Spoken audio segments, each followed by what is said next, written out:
हर इंसान अपने जीवन में पैसा कमाता है, खर्च करता है और बचाने की कोशिश भी करता है, लेकिन बहुत कम लोग सच में समझते हैं कि पैसे को सही तरीके से कैसे मैनेज किया जाए।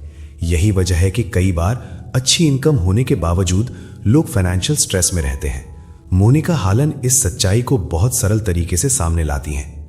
वो कहती हैं कि फाइनेंशियल प्लानिंग कोई कॉम्प्लिकेटेड चीज नहीं है, लेकिन इसे इग्नोर करना सबसे बड़ी गलती है। भारत में ज्यादातर लोग अपने पैसे को लेकर रिएक्टिव होते हैं, प्रोएक्टिव नहीं। मतलब वे तब सोचते हैं जब कोई समस्या सामने आती है, जैसे अचानक मेडिकल एक्सपेंस, जॉब लॉस या कोई फाइनेंशियल क्राइसिस। लेकिन जो लोग फाइनेंशियली स्ट्रांग होते हैं वे पहले से तैयारी करते हैं। वे अपने पैसे को सिर्फ आज के लिए नहीं बल्कि आने वाले कल के लिए मैनेज करते हैं। धीरे धीरे ये समझ बनने लगती है कि फाइनेंशियल सिक्योरिटी कोई लग्जरी नहीं है बल्कि एक नेसेसिटी है। इस कहानी में सबसे पहला और महत्वपूर्ण कॉन्सेप्ट सामने आता है फाइनेंशियल फाउंडेशन। जैसे एक मजबूत घर बनाने के लिए मजबूत नींव जरूरी होती है, वैसे ही एक स्टेबल फाइनेंशियल लाइफ के लिए भी कुछ बेसिक पिलर्स होने चाहिए। सबसे पहले आता है इमरजेंसी फंड। बहुत से लोग इस कॉन्सेप्ट को नजरअंदाज कर देते हैं। उन्हें लगता है कि अगर जरूरत पड़ी तो वे कहीं से मैनेज कर लेंगे, लेकिन सच्चाई ये है कि जब अचानक कोई फाइनेंशियल इमरजेंसी आती है तो इंसान के पास सोचने का समय नहीं होता। अगर उसके पास पहले से बचत नहीं है तो उसे कर्ज लेना पड़ता है या अपनी इन्वेस्टमेंट्स तोड़नी पड़ती हैं। यही कारण है कि मोनिका हालन कहती हैं कि हर इंसान के पास कम से कम कुछ महीनों का खर्च इमरजेंसी फंड के रूप में होना चाहिए। ये पैसा सिर्फ इमरजेंसीज के लिए होना चाहिए, ना कि रोजमर्रा के खर्चों के लिए। इसके बाद आता है इंश्योरेंस। भारत में बहुत से लोग इंश्योरेंस को इन्वेस्टमेंट समझते हैं, जो कि एक बड़ी गलती है। इंश्योरेंस का असली काम प्रोटेक्शन देना है। यह आपके परिवार को फाइनेंशियल रिस्क से बचाने का काम करता है। अगर परिवार में कमाने वाले व्यक्ति के साथ कुछ हो जाए तो इंश्योरेंस ही वो चीज है जो उसके परिवार को आर्थिक रूप से सुरक्षित रख सकती है। इसी तरह हेल्थ इंश्योरेंस भी उतना ही जरूरी है। आज के समय में मेडिकल एक्सपेंसेस बहुत तेजी से बढ़ रहे हैं। एक छोटी सी बीमारी भी बड़े खर्च में बदल सकती है। अगर किसी के पास हेल्थ इंश्योरेंस नहीं है तो उसकी सारी सेविंग्स एक ही बार में खत्म हो सकती है। धीरे धीरे ये समझ में आता है कि फाइनेंशियल प्लानिंग का मतलब सिर्फ पैसा कमाना नहीं है। ये अपने पैसे को इस तरह व्यवस्थित करना है कि वो हर स्थिति में आपकी मदद कर सके।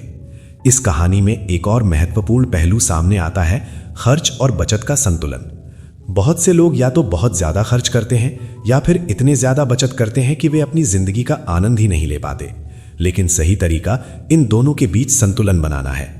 मोनिका हालन कहती हैं कि पैसा सिर्फ भविष्य के लिए नहीं है बल्कि वर्तमान के लिए भी है।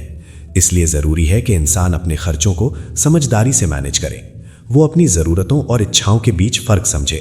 वो ये जाने कि कौन सा खर्च जरूरी है और कौन सा सिर्फ इंपल्सिव डिसीजन है। धीरे धीरे यही समझ उसे फाइनेंशियली डिसिप्लिन बनाती है। इस कहानी में यह भी बताया गया है कि फाइनेंशियल प्लानिंग कोई एक बार करने वाली चीज नहीं है। ये एक ऑनगोइंग प्रोसेस है। जैसे जैसे आपकी जिंदगी बदलती है वैसे वैसे आपकी फाइनेंशियल नीड्स भी बदलती हैं। इसलिए जरूरी है कि आप समय समय पर अपनी फाइनेंशियल प्लानिंग को रिवाइज करते रहें। धीरे धीरे ये पूरी कहानी एक ऐसी दिशा में बढ़ती है जहां यह साफ हो जाता है कि पैसे को समझना, उसे सही तरीके से मैनेज करना और भविष्य के लिए योजना बनाना, ये तीनों चीजें मिलकर एक मजबूत फाइनेंशियल लाइफ बनाती है। और जब इंसान इन बेसिक्स को समझ लेता है तो वो सिर्फ पैसा कमाने वाला व्यक्ति नहीं रहता बल्कि एक फाइनेंशियली स्मार्ट इंसान बन जाता है। बहुत से लोग सेविंग तो कर लेते हैं लेकिन वे उस बचत को सही जगह इन्वेस्ट नहीं करते। वे पैसा बैंक में पड़ा रहने देते हैं जहां वो धीरे धीरे इन्फ्लेशन की वजह से अपनी वैल्यू खोता रहता है। शुरुआत में ये समझना थोड़ा मुश्किल लग सकता है, लेकिन धीरे धीरे ये साफ हो जाता है कि अगर पैसा बढ़ाना है तो उसे काम पर लगाना पड़ेगा। यहीं से इन्वेस्टिंग की शुरुआत होती है। लेकिन इन्वेस्टिंग का मतलब सिर्फ शेयर बाजार में पैसा डालना नहीं है। ये एक पूरी प्रक्रिया है जिसमें समझ, धैर्य और सही फैसले शामिल है। मोनिका हालन ये साफ करती है कि हर इंसान को अपनी फाइनेंशियल जर्नी में रिस्क को समझना जरूरी है। हर इन्वेस्टमेंट में कुछ ना कुछ जोखिम होता है, लेकिन असली समझदारी ये है कि उस जोखिम को मैनेज किया जाए।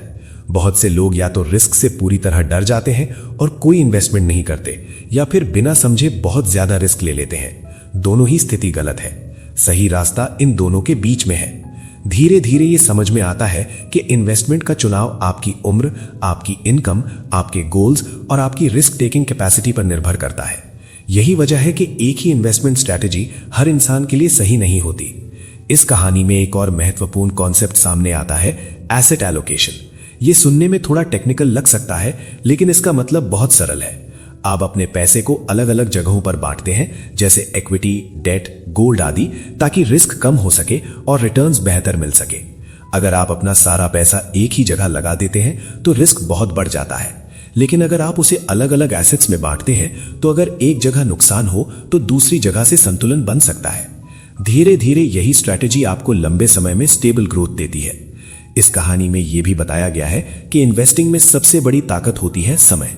बहुत से लोग जल्दी प्रॉफिट कमाने की कोशिश करते हैं, बार बार इन्वेस्टमेंट बदलते हैं, शॉर्ट टर्म गेन्स के पीछे भागते हैं और कई बार नुकसान उठा लेते हैं। लेकिन जो लोग लंबे समय तक टिके रहते हैं वही असली फायदा उठाते हैं। समय के साथ कंपाउंडिंग का असर दिखने लगता है। छोटे छोटे रिटर्न्स भी मिलकर बड़ी ग्रोथ में बदल जाते हैं। यही वो जगह है जहां पेशेंस सबसे बड़ी भूमिका निभाता है। इस कहानी में एक और गहरी बात सामने आती है, गोल्स। अगर आपके पास कोई क्लियर फाइनेंशियल गोल नहीं है तो आपका इन्वेस्टमेंट भी क्लियर नहीं होगा। आपको यह पता होना चाहिए कि आप किस लिए इन्वेस्ट कर रहे हैं। क्या वो रिटायरमेंट के लिए है, बच्चों की पढ़ाई के लिए है या कोई और लक्ष्य है। जब आपका गोल क्लियर होता है तो आप उसके अनुसार इन्वेस्टमेंट प्लान बना सकते हैं, और यही क्लैरिटी आपको सही फैसले लेने में मदद करती है। धीरे धीरे यह भी समझ में आता है कि फाइनेंशियल प्रोडक्ट्स को समझना जरूरी है। भारत में बहुत सारे फाइनेंशियल प्रोडक्ट्स उपलब्ध हैं, जैसे mutual funds, insurance plans, fixed deposits आदि। लेकिन बहुत से लोग बिना समझे इन प्रोडक्ट्स में पैसा लगा देते हैं। वे दूसरों की सलाह पर चलते हैं या सिर्फ रिटर्न्स देखकर फैसला लेते हैं। लेकिन सही तरीका यह है कि आप पहले समझे फिर इन्वेस्ट करें। ज्ञान के बिना किया गया इन्वेस्टमेंट अक्सर नुकसान की ओर ले जाता है। इस कहानी में यह भी बताया गया है कि फाइनेंशियल इंडिपेंडेंस कोई एक दिन में हासिल होने वाली चीज नहीं है। ये एक लंबी यात्रा है जिसमें डिसिप्लिन, पेशेंस और सही डिसीजंस का बहुत बड़ा योगदान होता है। जब इंसान धीरे धीरे अपनी इनकम बढ़ाता है, अपने खर्चों को कंट्रोल करता है और अपने पैसे को सही जगह इन्वेस्ट करता है, तब वो उस दिशा में आगे बढ़ता है जहां उसे पैसे की चिंता कम होने लगती है। कहानी अब उस दिशा में बढ़ रही है जहां यह साफ दिखाई देता है कि फाइनेंशियल सक्सेस का रास्ता कॉम्प्लिकेटेड नहीं है।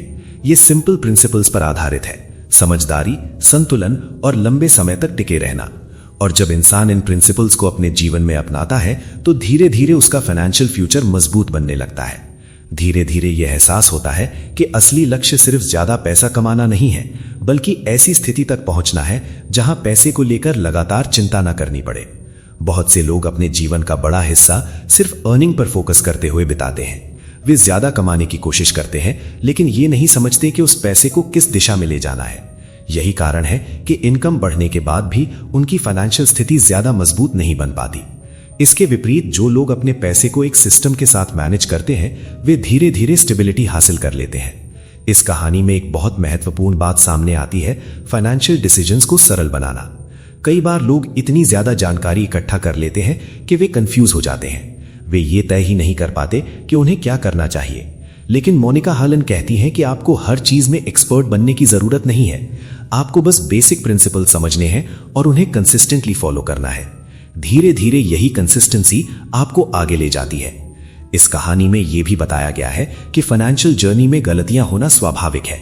हर इंसान कभी ना कभी गलत डिसीजन लेता है, लेकिन असली फर्क इस बात से पड़ता है कि वो उन गलतियों से क्या सीखता है। जो लोग अपनी गलतियों से सीखते हैं वे आगे बढ़ते हैं, और जो लोग उन्हें इग्नोर करते हैं वे बार बार वही गलतियां दोहराते हैं। धीरे धीरे ये समझ और मजबूत होती जाती है कि फाइनेंशियल सक्सेस का सबसे बड़ा सीक्रेट कोई सीक्रेट नहीं है, ये डिसिप्लिन है। ये वही डिसिप्लिन है जो इंसान को हर महीने बचत करने के लिए प्रेरित करता है, जो उसे इंपल्सिव खर्चों से रोकता है, जो उसे लंबे समय तक अपने इन्वेस्टमेंट्स को बनाए रखने की ताकत देता है। इस कहानी में एक और गहरी बात सामने आती है, फाइनेंशियल इंडिपेंडेंस का असली मतलब।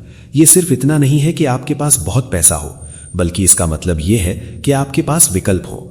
आप अपनी जिंदगी के फैसले खुद ले सके। आप सिर्फ पैसों के लिए काम करने के लिए मजबूर ना हो। जब इंसान इस स्तर पर पहुंचता है तो उसका नजरिया बदल जाता है। वो अपने समय को ज्यादा महत्व देने लगता है। वो अपने परिवार, अपने स्वास्थ्य और अपने व्यक्तिगत जीवन पर ध्यान देने लगता है। यही असली समृद्धि होती है। धीरे धीरे ये पूरी कहानी एक सरल लेकिन बहुत शक्तिशाली संदेश देती है। अगर आप अपने पैसे को समझते हैं, उसे सही दिशा में लगाते हैं और धैर्य के साथ आगे बढ़ते हैं, तो आप एक मजबूत और सुरक्षित फाइनेंशियल लाइफ बना सकते हैं। ये कोई जल्दी होने वाली प्रक्रिया नहीं है, लेकिन ये एक निश्चित रास्ता है। और जब इंसान इस रास्ते पर चलना शुरू करता है तो धीरे धीरे उसकी जिंदगी में एक स्थिरता और आत्मविश्वास आ जाता है। और शायद यही इस पूरी यात्रा का सबसे बड़ा लाभ है। सिर्फ पैसा नहीं, बल्कि मन की शांति, और वही असली धन है।